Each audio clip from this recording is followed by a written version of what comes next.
প্ৰতিনিশা বিছনাত শুই শুই ওম নমঃ শিৱায় এই মন্ত্ৰ জপ কৰিলে আপুনি মানসিক শান্তি লাভ কৰাৰ উপৰিও আপুনি জীৱনত এক অদ্ভুত পৰিৱৰ্তন আনিব পাৰিব।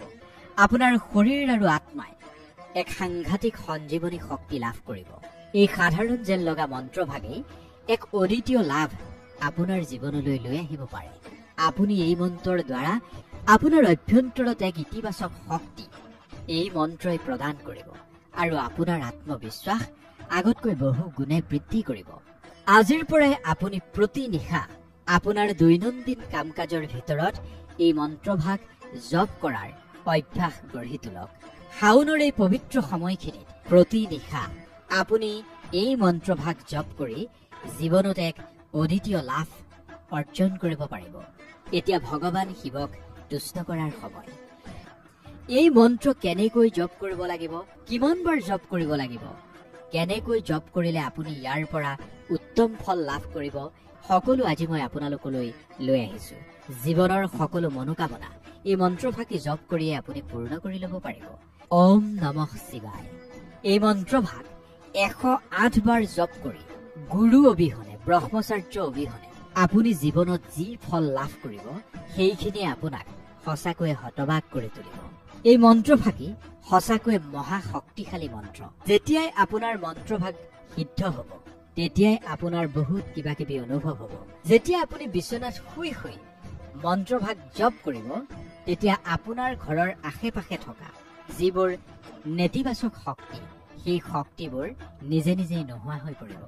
আপোনাৰ ইষ্ট দেৱতাৰ কৃপা আৰু আপোনাৰ জপ কৰাৰ প্ৰভাৱৰ ফলত সেই নিগেটিভ বা নেতিবাচক শক্তিবোৰ সমূলঞ্চে নোহোৱা হৈ পৰিব।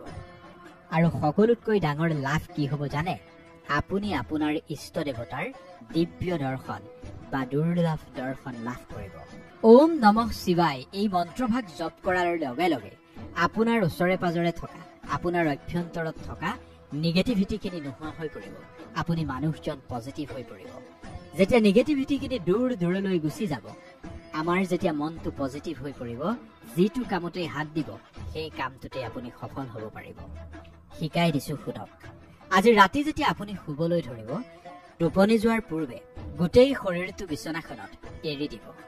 বিচনাখনত এৰি দি আপুনি ভগৱানৰ ছবিখন মনলৈ আনি ওম নমঃ শিৱায়, ওম নমঃ শিৱায়, ওম নমঃ শিৱায় এনেকৈ 108 বাৰ জপ কৰিব। ভগৱানৰ সৈতে আপুনি আপোনাৰ মনটোক সংযুক্ত কৰিবলৈ চেষ্টা কৰিব। এনেও মন্ত্ৰভাগ জপ কৰিলে মানুহৰ নিজৰ লগতে নিজৰ ঘৰখন সুৰক্ষিত হৈ থাকে। মন্ত্ৰ সিদ্ধি এটা বেলেগ বিষয়, কিন্তু যদি আপুনি প্ৰতিদিনে সিদ্ধ অবিহনে ওম নমঃ শিৱায় এই মন্ত্ৰভাগ জপ কৰে বা অন্য মন্ত্ৰও যদি আপুনি জপ কৰে, তেন্তে সেই জপ কৰাৰ প্ৰভাৱতে আপোনাৰ চাৰিওফালে এনেকুৱা এক সুৰক্ষা কৱচৰ সৃষ্টি হ'ব, যি সুৰক্ষা কৱচ ভেদি নিগেটিভ শক্তিয়ে আপোনাক আঘাত কৰিব নোৱাৰে। সেই নিগেটিভ শক্তিখিনিৰ পৰা আপোনাক বচাই ৰাখিব এই মন্ত্ৰভাগ জপ কৰাৰ ফলত আপোনাৰ আশে পাশে যি সুৰক্ষা কৱচ সৃষ্টি হ'ল সেই সুৰক্ষা কৱচে।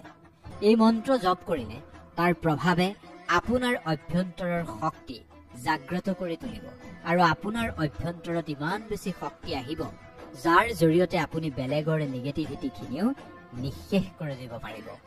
বেলেগৰ সমস্যাৰ বিষয়ে আপুনি সহজতে অনুমান কৰি ল'ব পাৰিব। বেলেগৰ বিষয়ে সমস্ত কথা নিজেই জানি ল'ব পাৰিব। জপ কৰা ব্যক্তিজনৰ ধ্যান মন্ত্ৰৰ ভাইব্ৰেশ্যনত একাগ্ৰ হৈ পৰিব। সৰ্বপ্ৰথমে আপোনাৰ মনৰ পৰা নিগেটিভিটিখিনি দূৰ হ'ব। জীৱনত আপোনাৰ যিমান সমস্যা আছে সেই সকলোবোৰ এই মন্ত্ৰভাগেই দূৰ কৰি পেলাব।